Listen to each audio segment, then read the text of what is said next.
जो कोई इसको नित्य विचारता रहेगा उसके दोष घटते जावेंगे और हृदय शुद्ध होवेगा। अब क्या विचार करना है नित्य? हाँ, सब ब्रह्म में, दूसरा कोई उसके अलावा है नहीं।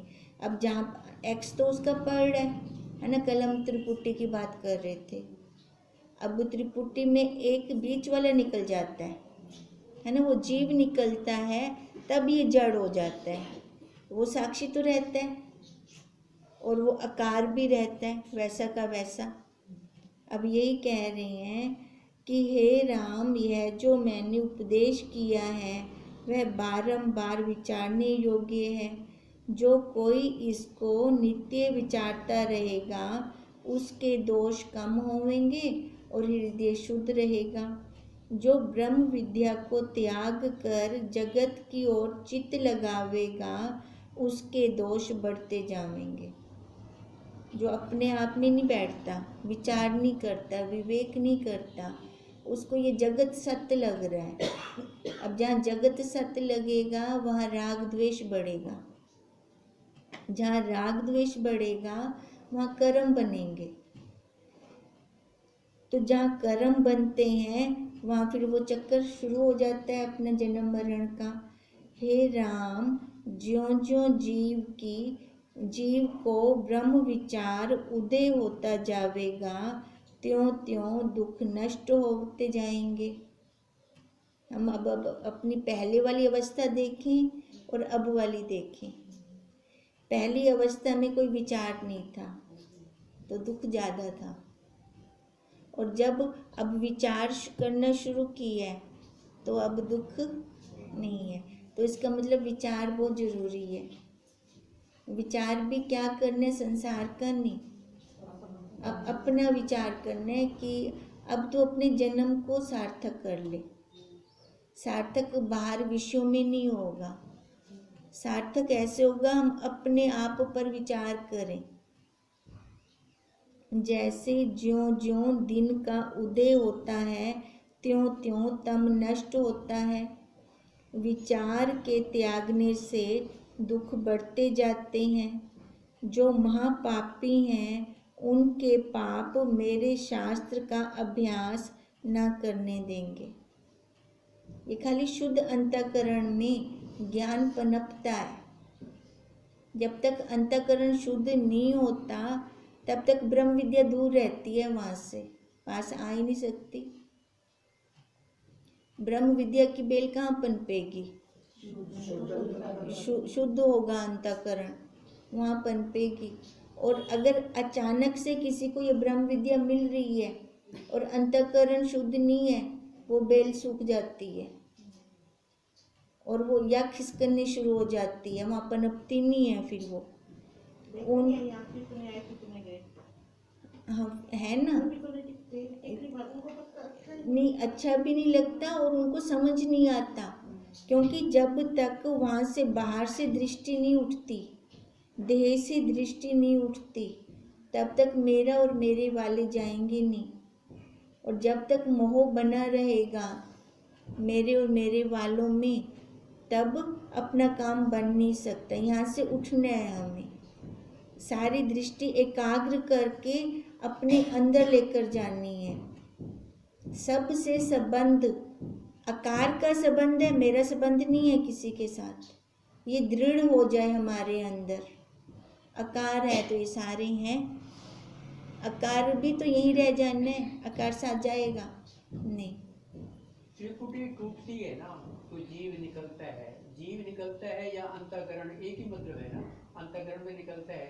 अब अंतःकरण मिलता है नहीं मिलता, या अंतःकरण मिलता है तो प्रकट हो जाता है, ये जरा क्लियर कर दो कि जीव निकलता है तो अंतःकरण। अच्छा आप कल आए थे, एक मिनट, आप कल आए थे? नहीं आए ना, आप कल आए? कल नहीं आ सका मैं, नहीं आए ना, तो ये सारा कल हो चुका है हमारा। चलो आप अच्छा चलो एक लाइन यही बता दो कि तो जीव निकलता है, त्रिपुटी पहले त्रिपुटी होती है हमारी। हाँ। त्रिपुटी के अंदर हमने कल जैसे किया था, है ना, एक ये आकार हो गया, एक वो जीव हो गया, एक वो साक्षी हो गया। ये तीनों एक सींध में होते हैं, तब ये संजीव हो जाता है, चेतन हो जाता है। ठीक है, इसमें से अब क्या निकलता है कि ये वो जीव निकल जाता है।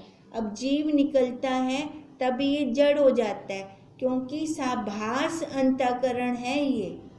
साभास अंतःकरण किसको कह रही हैं? उसका एक्स तो पढ़ रहा है, ठीक है, अब एक्स पढ़ रहा है, अब वो जीव होगा तो उसके ऊपर पड़ेगा ना।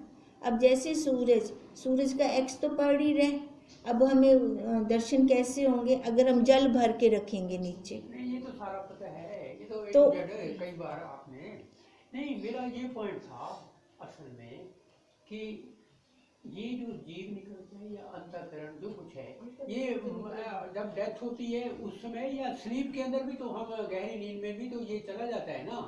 गहरी नींद के अंदर ये उल्टा हो जाता है, चला नहीं जाता। किसमें मतलब गहरी नींद के अंदर ये उल्टा हो जाता है। त्रिपुटी टूटती नहीं है, त्रिपुटी नहीं टूटती। त्रिपुटी नहीं टूटती, वो कैसे टूटेगी? अच्छा, त्रिपुटी सिर्फ उसमें डेथ के टाइम टूटती है। हाँ, बस जब वो अंतःकरण बाहर गया, या जीव कह लो उसको या प्राण कह लो उसको, जब वो बाहर गए तब ये त्रिपुटी टूटी। जब त्रिपुटी हिल गई तो नीचे कागज को आग कैसे लगेगी? वो एक लाइन चाहिए ना उनकी, तभी उस कागज को आग लगती है ना, तब ये सभास होता है ना, नहीं तो ऐसे तो ये सभास नहीं होता। अब वही कह रहे थे कि उसका एक्स तो पढ़ रहा है, पर उसको देखते कैसे हैं एक्स को, है ना, पानी के अंदर ही देख पाते हैं ना। आभास जो बनता है वही प्रकट हो गया ना, अंतःकरण यही हो गया। वही तो, तभी तो दिखा हमें, ये चलता फिरता ऐसे, एक्स तो उसका पढ़ ही रहा है, वो प्रकट है, वही है ना। देखा हमने कैसे, जब अंतःकरण है तब उसके ऊपर एक्स पड़ा, उसका एक्स इंद्रियों पे आया, इंद्रियों पर आकर ये जीव बन गया, चैतन्य। इसको हमने चाबी वाला खिलौना कह दिया। अंतःकरण मिल जाता है, मिलता है मतलब यही। और अंतःकरण नहीं मिलता, वो किस हालत में नहीं मिलता? जहाँ पर अंतःकरण पूरा नहीं होता, यहाँ पे अंतःकरण पूरा है ना, मन बुद्धि चित्त अहंकार।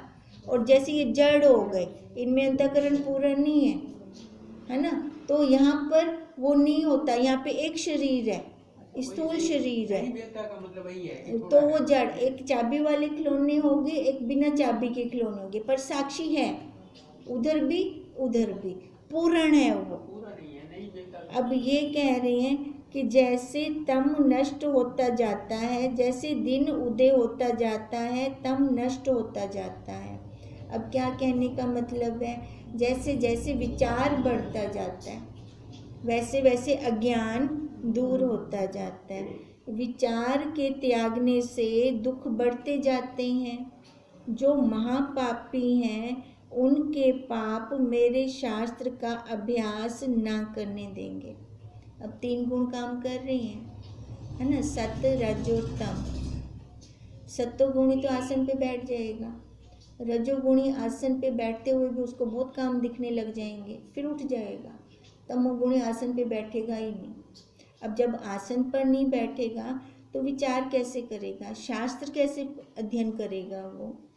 उनको यह जगत वज्रसार की न्यायी दिखता है और संसार भरम कभी निवृत्ति नहीं होता। किनको? तमोगुणी को, है ना, क्योंकि वो विचार तो करेगा ही नहीं, उसको तो खाली दृष्टि बार बार ही रहेगी।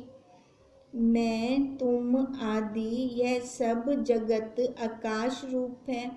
भाव अभाव आदि सब शब्द ब्रह्म सत्ता के नाम हैं, जो परम शुद्ध निरामय अद्वैत और सदा अपने ही आप में स्थित है। देखो, बना कुछ नहीं है, ये सारा हमने बनाया है। हमने कैसे बना दिया? ये सभास अंतःकरण वाला हो गया। अब सभास अंतःकरण वाला हो गया, अब ये तो भूल गया कि उसका एक्स पढ़े तभी ये सभास हुआ है, वो भूल गया। अब इसने मैं करना शुरू कर दिया। अब मैं करते करते इसने बहुत कुछ मैं में ले लिया, लपेटे में ले लिया अपने। अब लपेटे में आ तो गया, अब इतना इसने लपेटे में ले लिया कि खुद ही दुखी हो गया।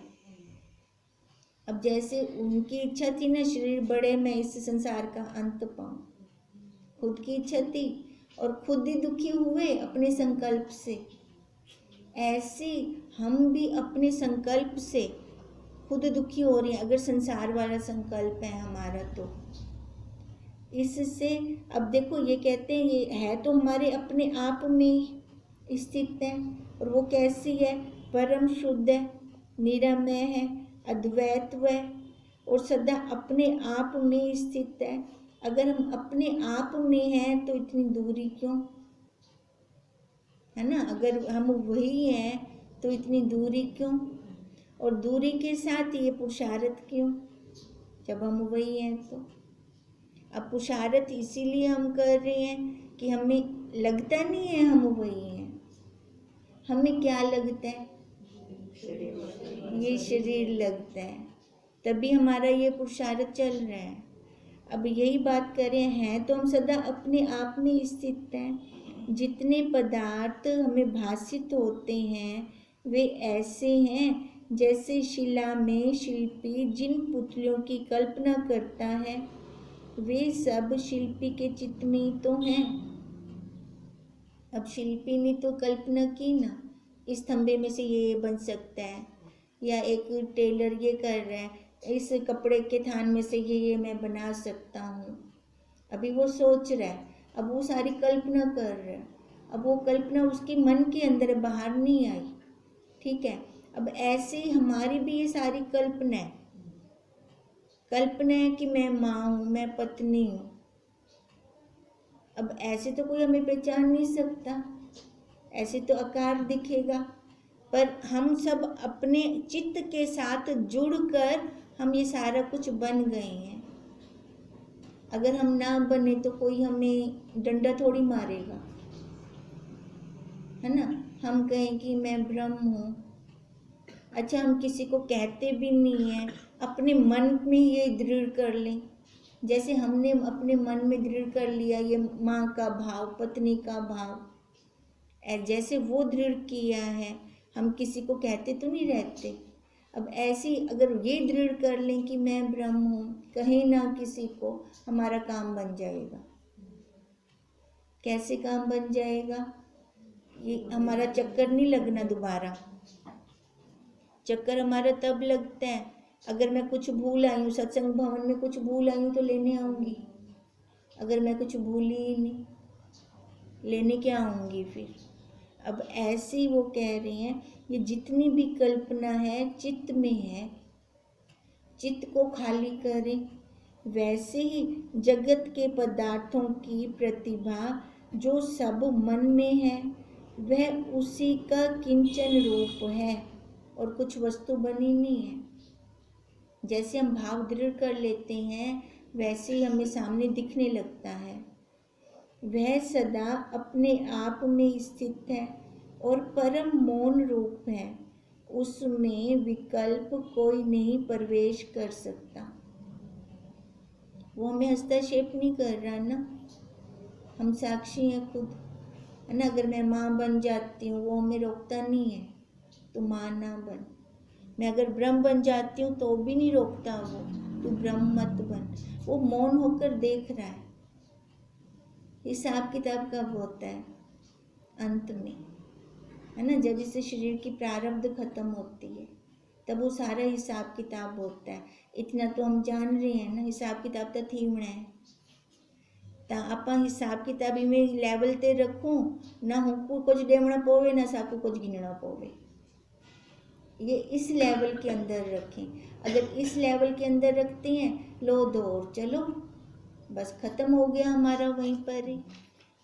इति श्री योग विशिष्ट निर्वाण प्रकरण इंद्र आख्यान वर्णन नाम 262 सर्गा समाप्त। वशिष्ठ जी बोले, हे राम, सब लोक चिन्ह मात्र हैं, मतलब बनना कुछ नहीं, हमारे चित्त के अंदर से ही निकले हैं। इसी से शांत और अद्वैत रूप है। जब बनना नहीं तो वो हलचल कैसे मचाएंगे? जो बनना होता है वही हलचल करते हैं ना, तो इसका मतलब वो अपने आप ही शांत रूप हो गए। अज्ञानी को भिन्न भिन्न जगत दिखता है और ज्ञानी को सब निराकार और आकाश रूप है।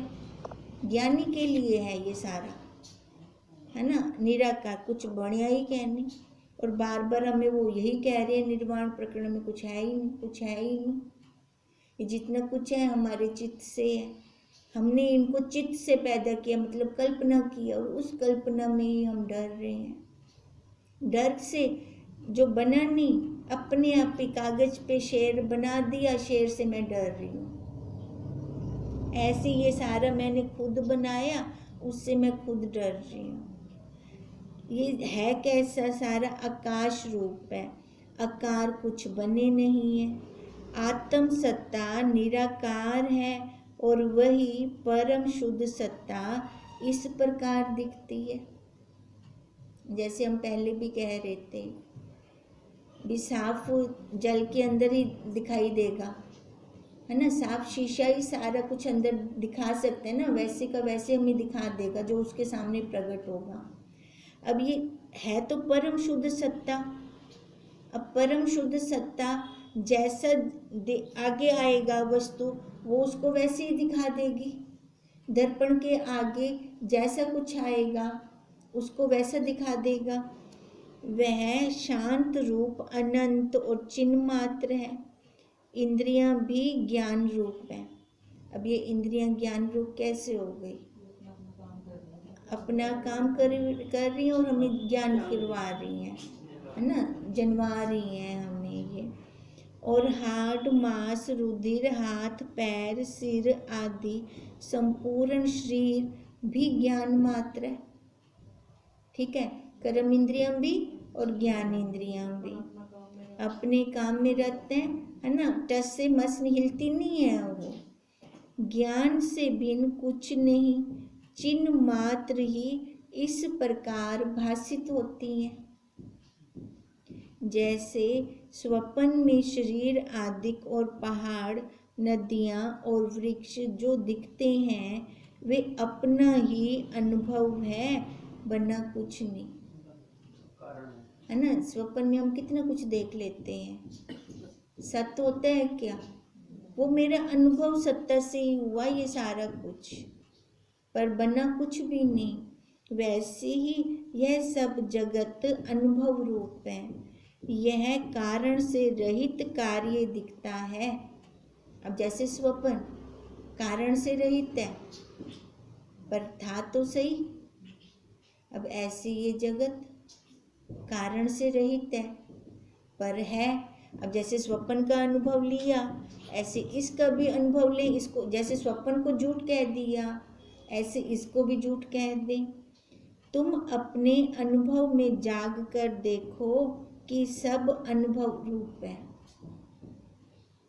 अब संतों का अनुभव हमारी युक्तियां बनती हैं, है ना। उनका अनुभव लेते हैं तो वो युक्ति बन जाती है ना हमारी। अगर हम उनका अनुभव ना लें तो फिर अपना अनुभव निकालें। उनका अनुभव लेके वो युक्ति बनाते हैं, युक्ति बनाकर अपना अनुभव बनाते हैं।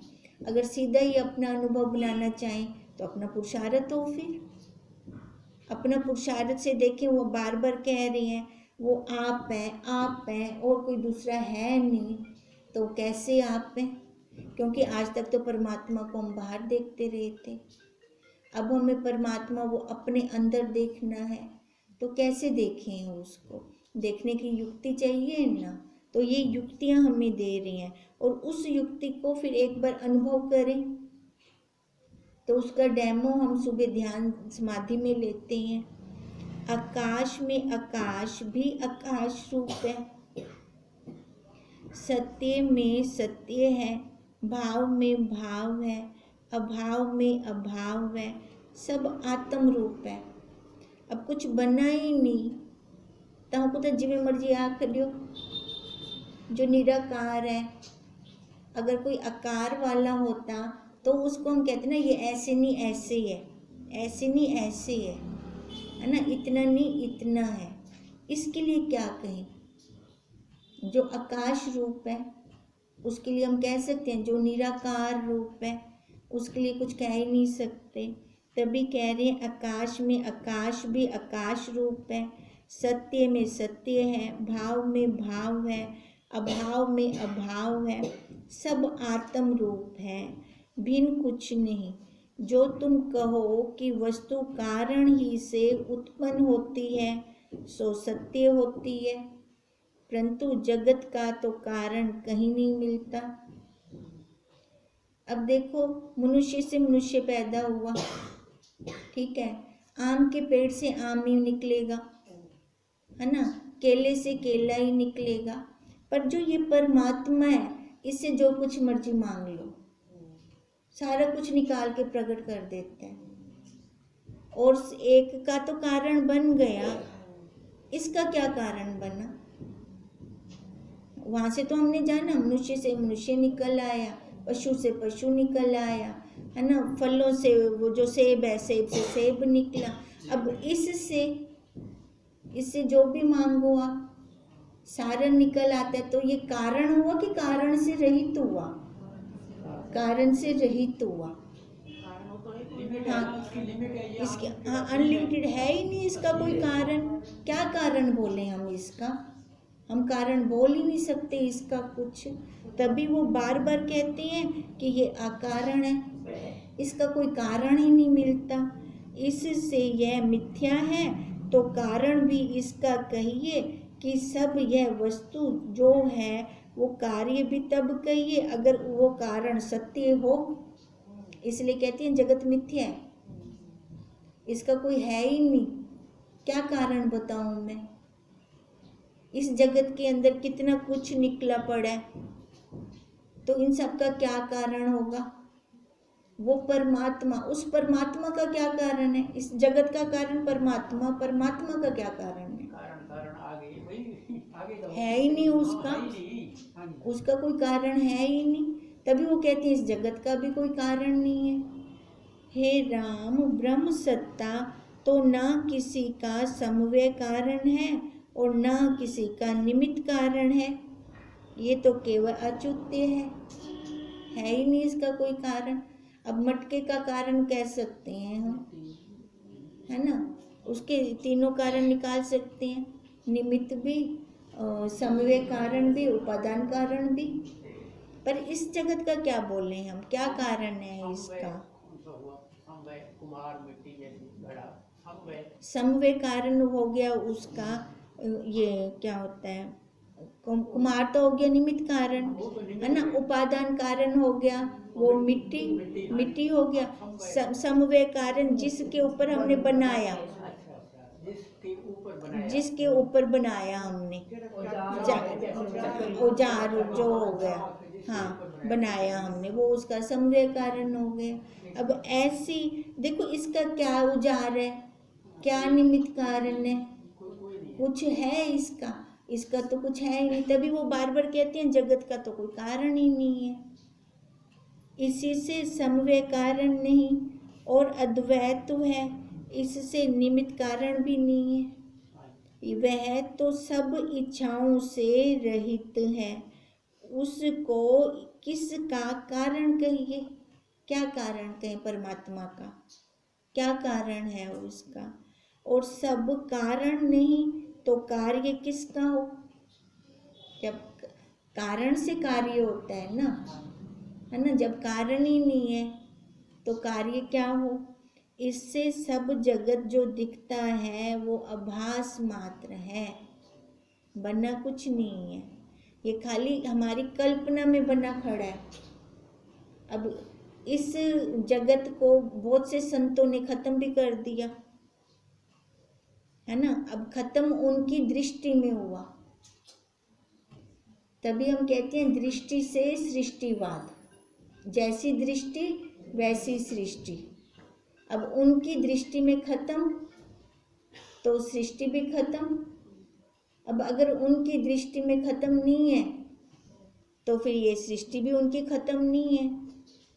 वह आभास मात्र है, उसी ब्रह्म सत्ता का नाम ही तो जगत है और कुछ दूसरा तो नहीं बनना। जैसे निद्रा एक है और उसके दो स्वरूप हैं, एक स्वप्न और दूसरा सुषुप्ति।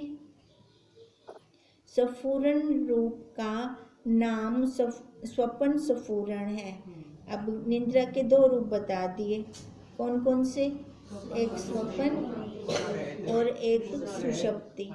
अब जहाँ पे फुरना होता है, जहाँ मन चल रहा होता है, वहाँ स्वप्न आ जाता है ना। उसमें क्या होता है, शरीर तो सो रहा है पर मन चल रहा है ना।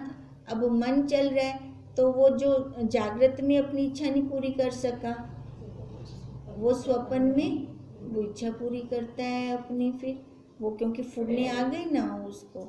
और सुषुप्ति वो हो गया जहाँ शरीर भी सो गया, मन भी सो गया, तो वो गहरी नींद हो गई फिर। और ना फुरने का रूप का नाम सुषुप्ति है, वैसे ही चैतन्य के भी 2 स्वरूप हैं। सफूरन रूप चैतन्य का नाम जगत है और न फूलने वाले रूप का नाम ब्रह्म है।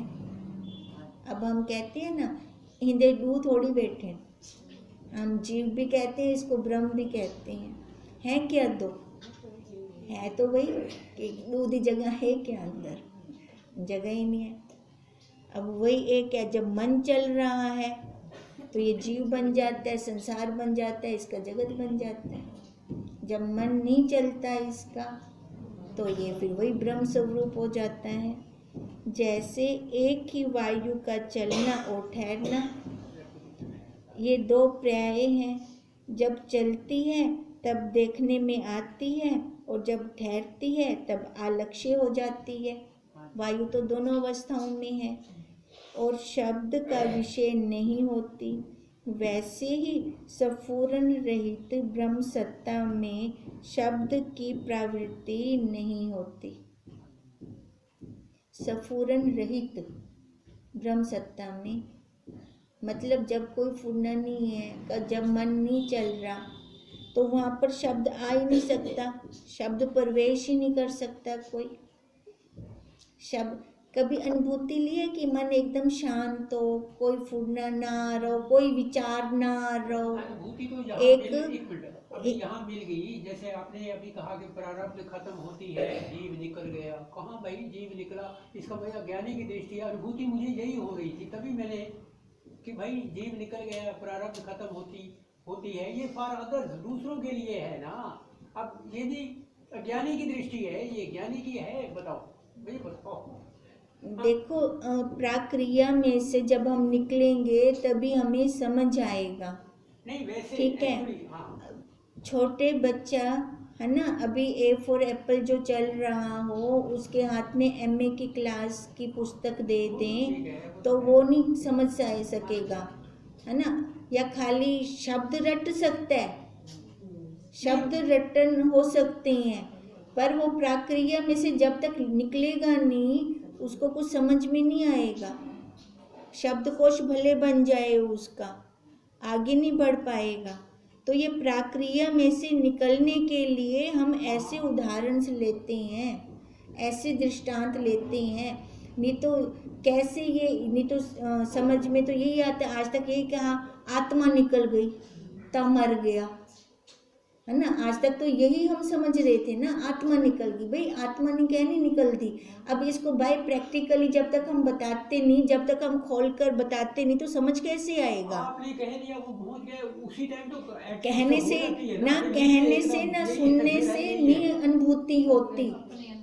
जब तक हमारी खुद की अनुभूति ना हो, जब तक हमें खुद को अनुभव ना हो, है ना, तब तक हम उस प्रक्रिया में से जब तक निकलेंगे नहीं, हम कैसे समझेंगे? अब एक हमें बता रहा है कि सब्जी ऐसे ऐसे बन जाती है ना। जब खुद नहीं बनाते, और गैस घट करनी की तेज करनी है ना, उसमें खुरपा कब चलाना है, तो जब तक ये अनुभूतियाँ नहीं होती तब तक हमारी सब्जी नहीं बन सकती। ये तो खाली बाहर क्या होता है, स्थूल का उदाहरण है ये। और है ना, ये देखो, अब ये कितना हमने देखना है, वो तो नश्वर के लिए है, उसके लिए भी समझ चाहिए, नश्वर के लिए। और ये हम शाश्वत में आना चाह रहे हैं, नश्वर को खत्म करके शाश्वत में आना चाह रहे हैं, तो उसके लिए समझनी चाहिए। फिर जब तक समझ नहीं होगी तब तक बढ़ेंगे कैसे? ऐसे बीच में आप टाइम वेस्ट करते हो बहुत। कुछ नहीं था। और मैं तो अपना